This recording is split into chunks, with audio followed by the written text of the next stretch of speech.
Hi, and welcome to the Imperfect podcast.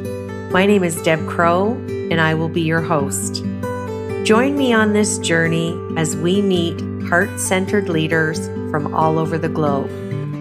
Lots of interesting questions, interesting conversation, and find out what makes a leader. How do they handle uncertainty and complexity? How do they lead in a time that is volatile? Join us.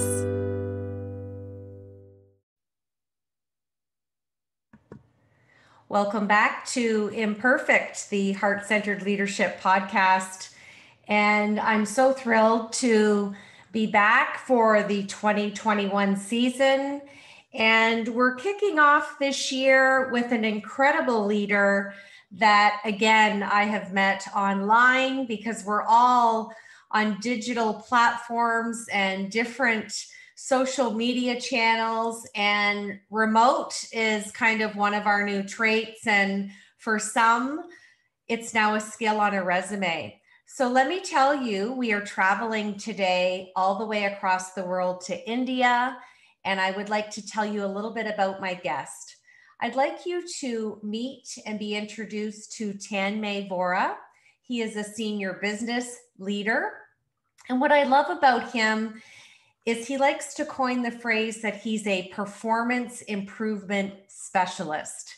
He loves to work at the intersection or crossroads where people, process, and change come together and form leadership.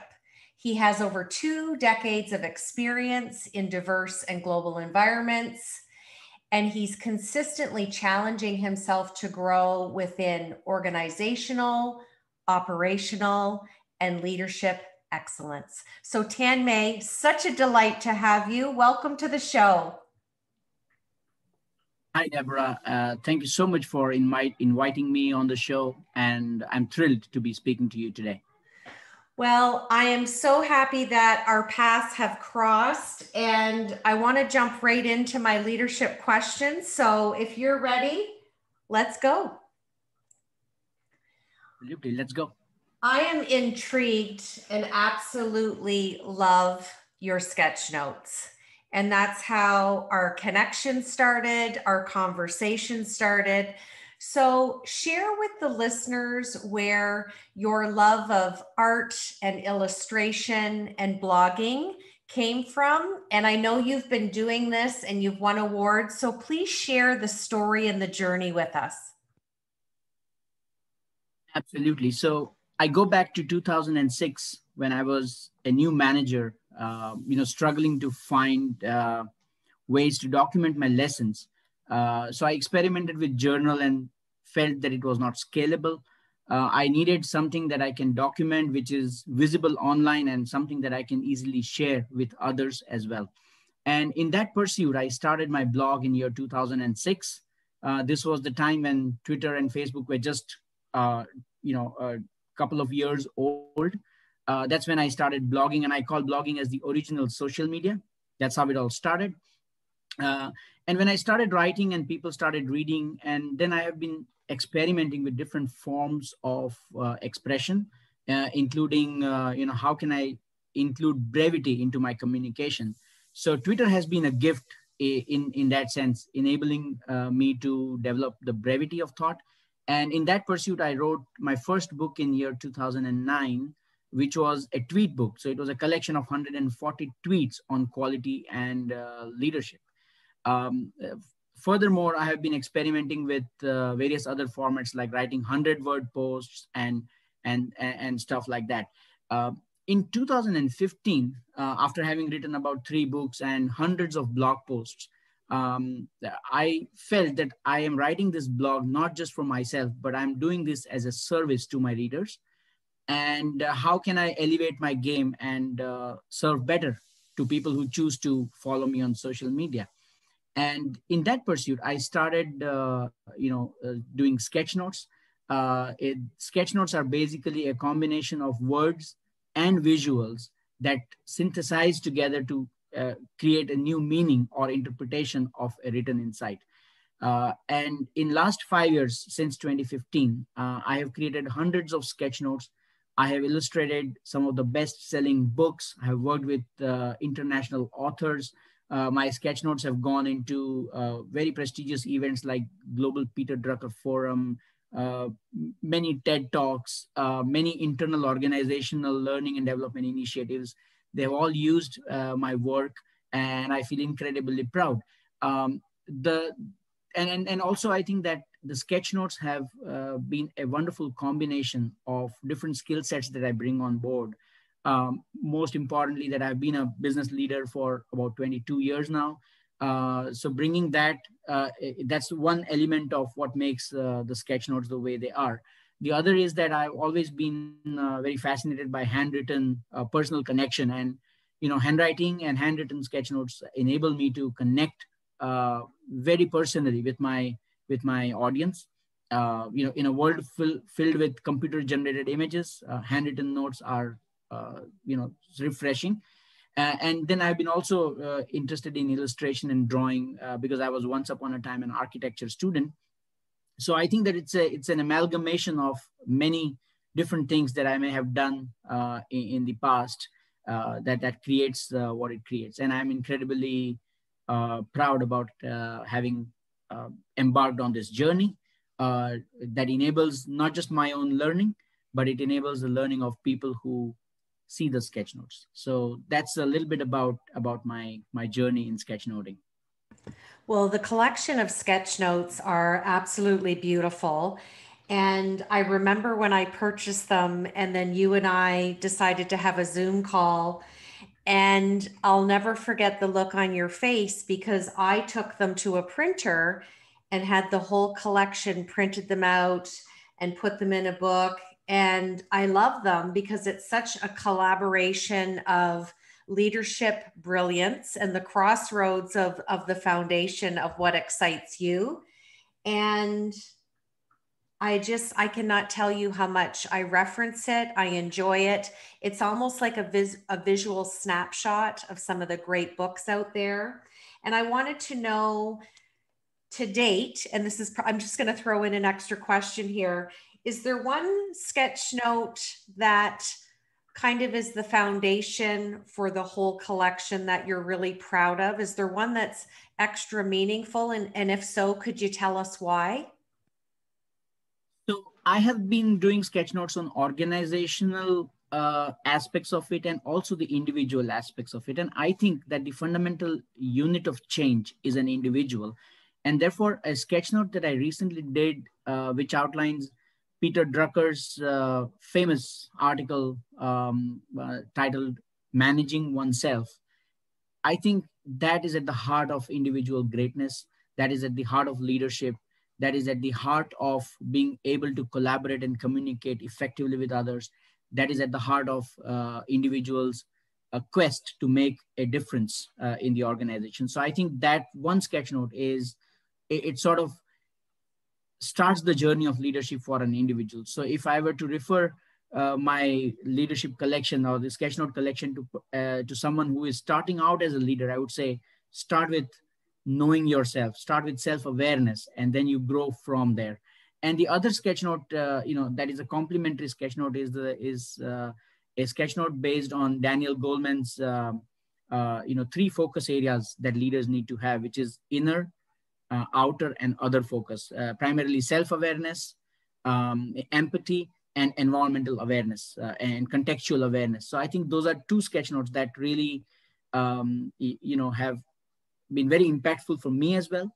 And I see that a lot of people, refer to those sketchnotes as a starting point for their leadership journeys.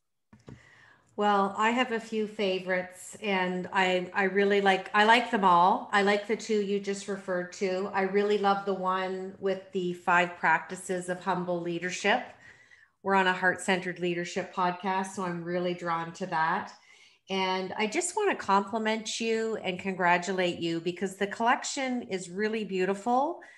I can see your heart-centered leadership in all of these drawings. And I love that you said that you're always looking for ways to document your lessons. And I think being a lifelong learner is an element of self-awareness to always consider that we grow and evolve every day as human beings in our leadership. So I just want you to know that your passion is really, really shown in the sketch notes. And now that I own the collection, I'm excited to see as new ones are added. So exciting times for you, Tanmay.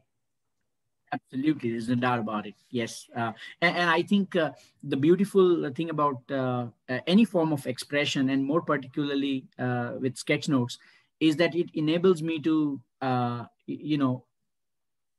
witness my own evolution as a leader. In terms of my visual metaphors that I end up using are in some ways capturing the essence and the feeling that I have been working with when I have led large teams, large organizations. So it encapsulates my own journey, and that's the beauty of it. So sketch notes are a fantastic way to co-create the knowledge, wherein you are amplifying somebody else's insights, and you are providing a new interpretation to those insights using your visual synthesis. So that is really a satisfying element of the work that I do in sketchnotes. Oh, it's wonderful. And it's going to be continual and evolving. So exciting to see what you bring forward this year in 2021. Now, my second question, all of my podcast guests are asked, what imperfections do you feel that you bring to your leadership? That's a very interesting question. And I think that in order to be able to meaningfully connect with others, we have to be self-aware about our imperfections and not shy away from being open about those imperfections and manifesting those imperfections, uh, or at least acknowledging them with others, that nobody is perfect. And I think that's at the heart of how leadership really starts, because people connect with people and people trust people when their vulnerabilities are shared. And in terms of my own imperfections, I think most people I work with tell me that I'm a recovering perfectionist. And though it has helped me many a times in my career, there have been times when I've been demanding perfection from others, and I've, over a period of time, learned that I think there is no perfection. People have their own ways of doing things, and as long as it serves the purpose that we are set out for, I don't need to expect perfection from myself to start with, and then from others as well.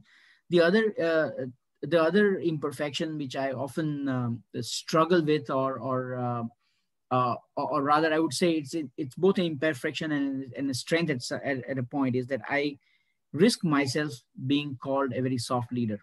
That's because I very rarely raise the tone of the voice. I rarely get angry in a work context. I try to handle even the most difficult situations with grace and decency, which is not so much prevalent in the businesses today. There is a lot of hostility that we see around. And in that sort of environments, when I try to manage situations with grace and decency, even the difficult situations like asking somebody to leave, or those kind of things, parting ways with our people, even then I try to do it with utmost grace and decency. And therefore, I risk myself being called a soft leader at times. Sometimes people feel that this grace and decency and preference for being human first, also leads to a perception that there is lack of assertiveness in how I do it. But I think that in my context, that's just how I'm wired. And though I do realize that sometimes I need to be more assertive, or sometimes I need to do things differently, I think this is just who I am, and I can't really change myself to an extent that I have to go against my very nature, which is gentle and soft and people oriented and very human in essence. Well, that's why you're on the show, because you exemplify and lead daily as a heart-centered leader. And as much as this global pandemic has paused the world and shown the importance of heart-centered leadership. We need to have more leaders in the world instead of managers.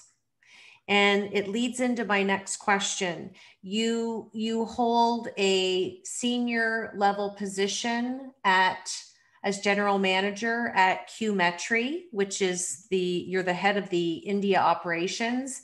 And I know that you also have and hold 2 non-executive director positions. So you've got a very busy professional work life, in addition to being the author, illustrator, and blogger to Q Aspire. So how do you maintain, I'm going to call it work-life integration, and that heart-centered leadership to really foster being a leader in all those different roles, as well as your own entrepreneurship? Yes. So it is very interesting that you called it work-life integration, and that's exactly how I see it. Because I feel that when you're running multiple streams at the same time, it is very important that we maintain our objectivity with respect to how we approach these different streams. And therefore, I have clarified with myself on the expectations as to how do I focus and concentrate on one thing at a time. So I've been, an evangelist of minimalism, and I've had a preference of doing less, doing more on less rather than doing more with less. So I don't want to do more and more work with less and less time, but I want to do more and more focused work on less and less priorities. And therefore, I have, very clearly sort of segmented my weeks and months. So there are specific times that I have devoted in the day for, reading, for consuming and reflecting. I don't do too many sketch notes every week. So usually I use a few hours on the weekend to create sketch notes. I use rest of my week for mostly organizational work that I do with QMetry and other organizations. And then I devote some time in the day to read and write.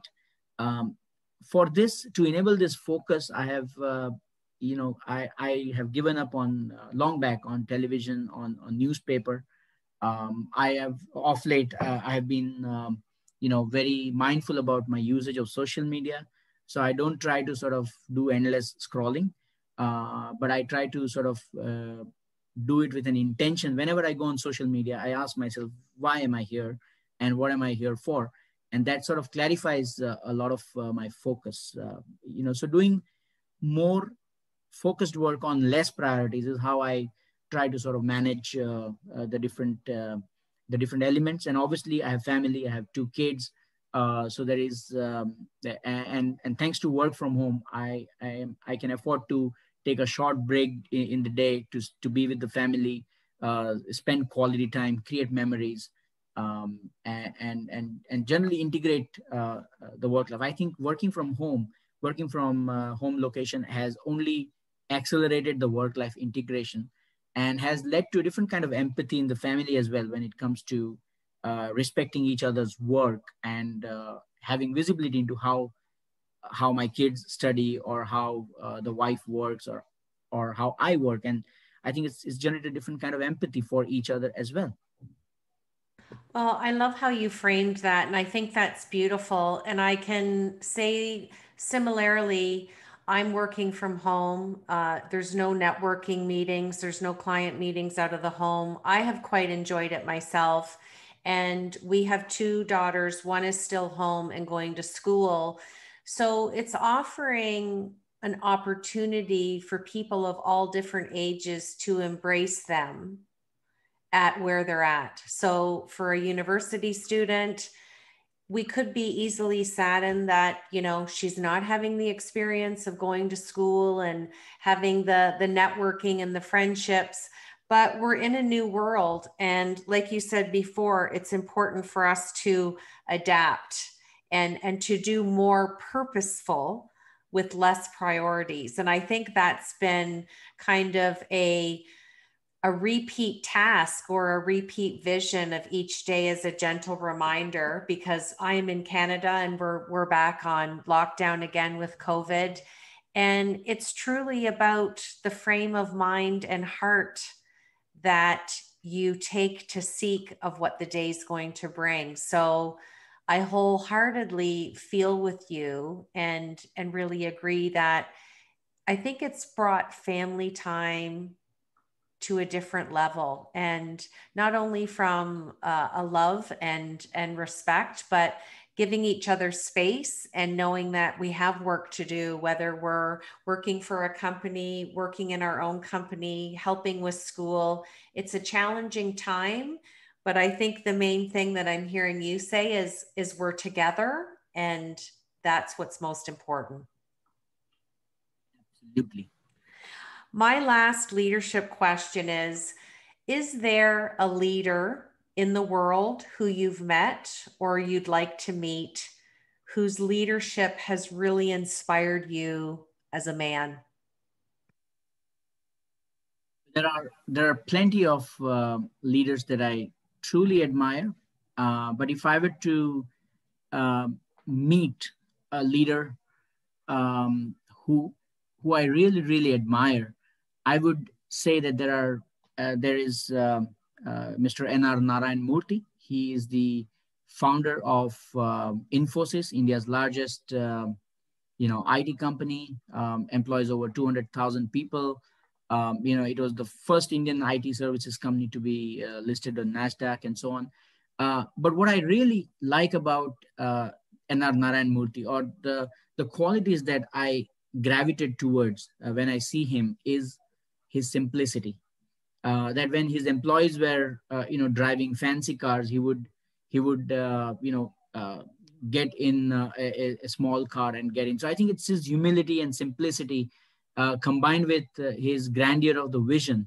I think that really inspires me, because uh, we've seen a lot of people uh, who in business especially who are not that humble. And I think that humility, that simplicity, combined with that grandeur of vision and focus on doing the right things, having the right governance for such a large organization, not tolerating, the lack of integrity, that firmness, that assertiveness, combined with simplicity and deep humility, is what I really admire about the leader, and Mr. N.R. Narayan Murthy.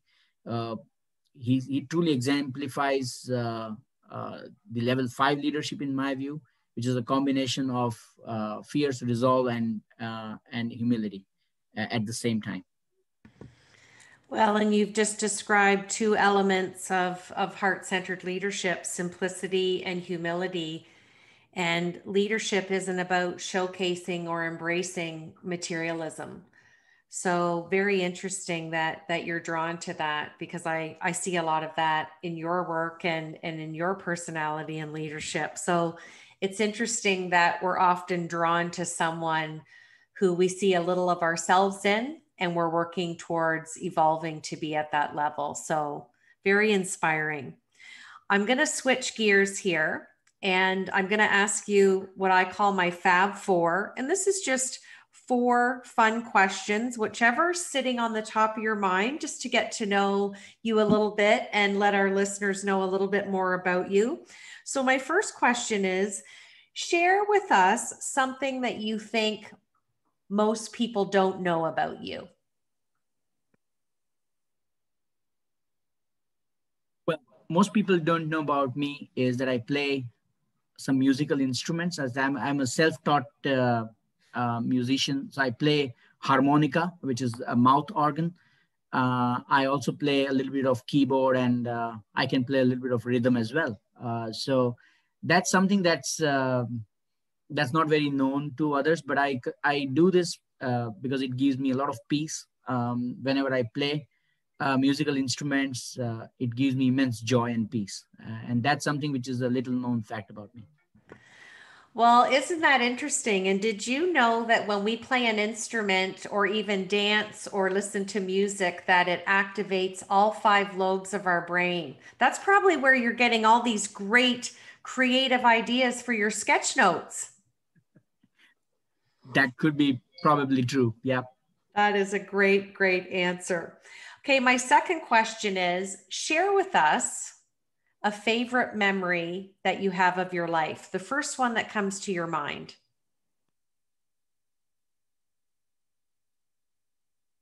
The, the first memory that comes to my mind is, and it's a very fond memory, and I still have it, is that I used to get pocket money from my dad when I was a kid, like we all do. And I was given a free hand to buy whatever I wanted. And I remember at the age of 12 years, when I had significant money, in my savings, I bought a set of general knowledge books, the encyclopedias, at the age of 12. And I can still remember the happiness that I had when I got that volume, that collection of 4 volumes, and I still have those books. And my daughter, who is now 14 years old, she refers to that encyclopedia set often. So I think it's a great memory. That's the reason I remember it, is because I was pretty average as a student in the school, but my love for learning really started with that. So the ability to ask right questions, ability to respect science, ability to look for scientific underpins in everything. I got that inclination from the encyclopedia, and I think that is still that continues to help me even today. You were fostering your leadership at a young age with knowledge, your thirst for knowledge. I love it, Tanmay. That's so great. What a lovely memory. If you could sit down and have a conversation with the younger version of Tanmay, and because you just said age 12 was when you decided to take your pocket money from your dad and buy the encyclopedias, what advice would you give the 12-year-old Tanmay today? I would certainly give this advice that do not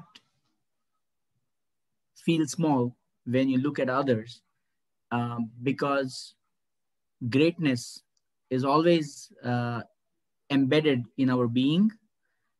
It's just that we need to invest in ourselves to uncover that greatness. And I say this to my 12-year-old self because I was extremely shy as a kid. I would undermine my own self when I look at other students who were successful. I would feel like, how can I be like them? I would even sometimes try to emulate, how they conduct themselves. And I've realized that I was misplaced at the age of 12. And today I feel like uh, I have to be authentic. So I would tell my 12-year-old self that be authentic, be yourself. It's okay to be just the way you are, and you can still do well in life. Well, that's great advice. And you have come into that as a man and a husband and a father in all the work that you're doing. And it's so interesting. I could sit and talk to you for days about this, about leadership is really tapping into self-awareness and following and deepening that level and whatever that means to you. And it makes me think of meditation. It makes me think of a quiet mind. It makes me think about intentional living. And you and I talked about the Sanskrit word sankalpa, which is setting that intention, whether it be for yoga or meditation, whatever that is for you. So powerful that that's the advice that you would give younger self. And you've really come into that. It's so powerful, Tanmay. Absolutely. I think that starting from so I think all leadership starts from our being.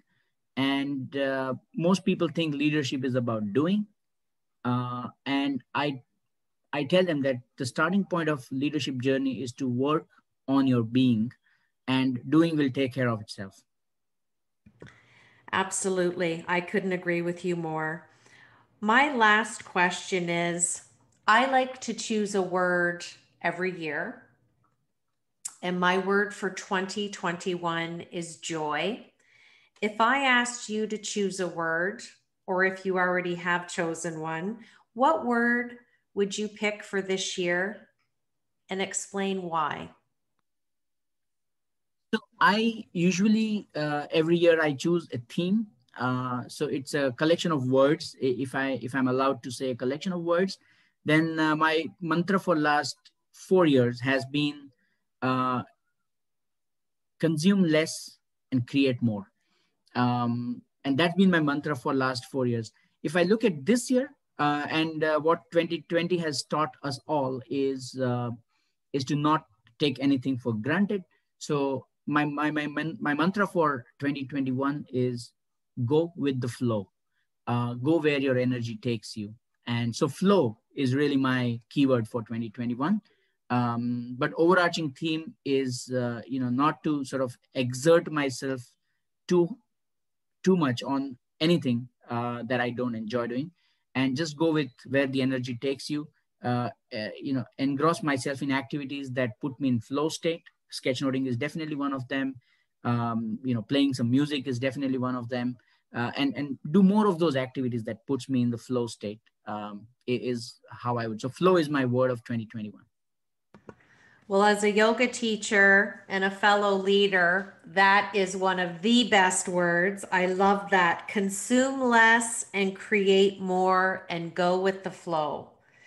And if that is not synonymous with the word be, I don't know a better way of even expressing that.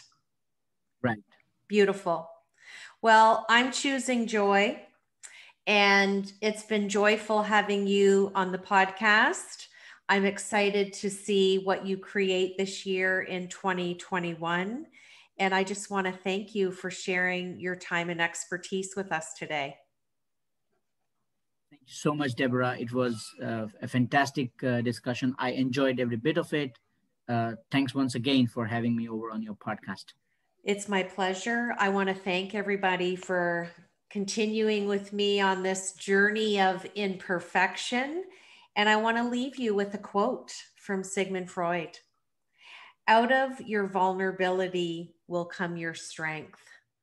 So I'm going to challenge you, just like Tanmay said, to consume less, create more. What is your word for 2021? Or what is your mantra? And keep track of all of your falling forwards. Because, like Tanmay says, there's always a way to document the lesson. This is Deb Crow. Thank you for joining me once again on Imperfect, the Heart-Centered Leadership podcast.